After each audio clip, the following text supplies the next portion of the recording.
Hybrid ও অনুপ্রবেশকারীদের ইতালির রোমে বরিশাল বিভাগ জাতীয়তাবাদী ফোরামে স্থান দেয়া হবে না।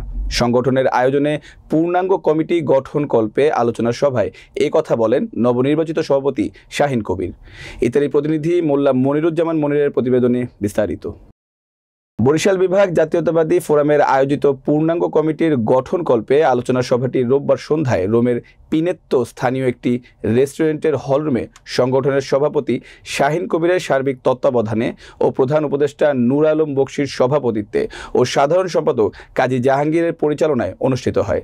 এতে উপস্থিত ছিলেন সংগঠনের উপদেষ্টা ফয়েজ আহমেদ ফয়সাল, মিঞ্জু সর্দার, নাসির খান, বাদল মাস্টার, সানোয়ার ভুইয়া, রাকিব ভুইয়া, সিনিয়র সহসভাপতি জামাল সর্দার, সহসভাপতি শফিক শিকদার, প্রচার সম্পাদক আরাফাত ব্যাপারী, যুগ্ম সাধারণ সম্পাদক লিখন মল্লিক, কোষাধ্যক্ষ অপু খান সহ বরিশালের জিয়ার আদর্শের সৈনিকেরা।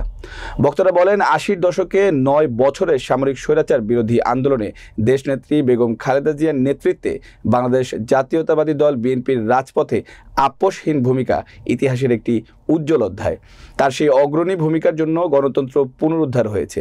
এই সময় নেতৃবৃন্দরা আরও বলেন, বিএনপির এই শুভ লগ্নে হাইব্রিড নেতাকর্মীদের প্রশ্রয় না দিয়ে বিএনপির দুঃসময়ে যারা অতন্ত্র প্রহরীর মতো কাজ করে গেছে তাদের নিয়ে বরিশাল বিভাগ জাতীয়তাবাদী ফোরাম ইতালির সুসংগঠিত হবে।